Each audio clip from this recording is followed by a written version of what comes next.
எல்லார் வீட்லேயும் Tom and Jerry இருக்கிற மாதிரி இங்கேயும் டாம் அண்ட் ஜெர்ரி, கலையும் சாராவும் தான் இருப்பாங்க. ஸோ இது சின்ன வயசுலேருந்தே இருக்காங்க இங்கே எப்போவுமே. இது வந்து நான் எப்போ போட வேண்டிய வீடியோன்னா ரொம்ப நாளைக்கு முன்னாடி போட வேண்டிய வீடியோ. ஆனால் இப்போ போட போகிறோம். இதுதான் நாங்கள் தியேட்டருக்கு போனோம் அது. ஸோ கருப்பருங்கிற மூவி ரிலீஸ் ஆனதுனால நாங்கள் அப்போவே போயிட்டோம். ஆனால் போடுறதுக்கு தான் டைம் இல்லை. நீங்கள் காவியாவோட வீடியோவே பார்த்துருப்பீங்க.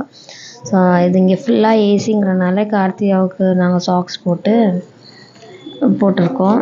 போட்டு தான் கூட்டிகிட்டு போனோம். அங்கே ஃபுல்லாக என்ஜாய் பண்ணால் அவன் நைட்டு ஃபுல்லாக படம் பார்த்துருந்தான், சூப்பராக இருந்துச்சுன்னு சொல்லி. ஸோ அதுக்கப்புறம் நாங்கள் எல்லாம் படம்லாம் பார்த்து முடித்தோன்னே பார்த்தா கூட்டம், சரியான கூட்டம். நானே நினச்சி பார்க்கல இவ்வளோ கூட்டம் வருவாங்கன்னு சொல்லி சூர்யா படத்துக்கு. ஸோ படம் பார்த்து முடித்தோடனே கிளம்பியாச்சு நாங்கள். ஆக்சுவலாக கலைக்கு வீடியோ ஃபோட்டோஸ் பிடிக்காது. ஸோ அதனால் அவளுக்கு தெரியாமல் தான் நாங்கள் ஃபோட்டோஸ் வீடியோஸ் எடுக்கிறது. எங்கள் ஹஸ்பண்ட் மூவி நல்லா இருக்குது அப்படின்னு ரிவ்யூ கொடுத்தாச்சு. அதுக்கப்புறமா கிளம்பிட்டோம் வீட்டுக்கு.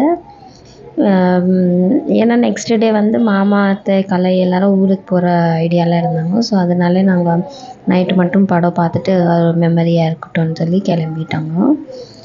ஸோ அதுக்கப்புறமா பார்த்திங்கன்னா நெக்ஸ்ட் டே கலை வீட்டுக்கு இங்கே வந்து தோசை எனக்கும் சுட தெரியல அப்படின்னு சொல்லி அதுதான் சுட்டு கொடுத்துருந்துச்சு. சூப்பராக சுட்டு இருந்துச்சு. அதுக்கப்புறமா மாமா அத்தை கலை எல்லோரும் ஊருக்கு கிளம்புறதுக்காண்டி நாங்கள் ரயில்வே ஸ்டேஷனுக்கு போய் அங்கே சாப்பிடல காலையிலேருந்து. ஸோ நாங்கள் அங்கே சாப்பாடு சாப்பிட்டுட்டு எக் ரைஸு, சிக்கன் பிரியாணி அதெல்லாம் சாப்பிட்டோம். எனக்கு மட்டும் தயிர் சாதம் சாப்பிட்டோம். ஸோ இந்த வீடியோவில் தான். நெக்ஸ்ட் வீடியோவில் பார்ப்போம்.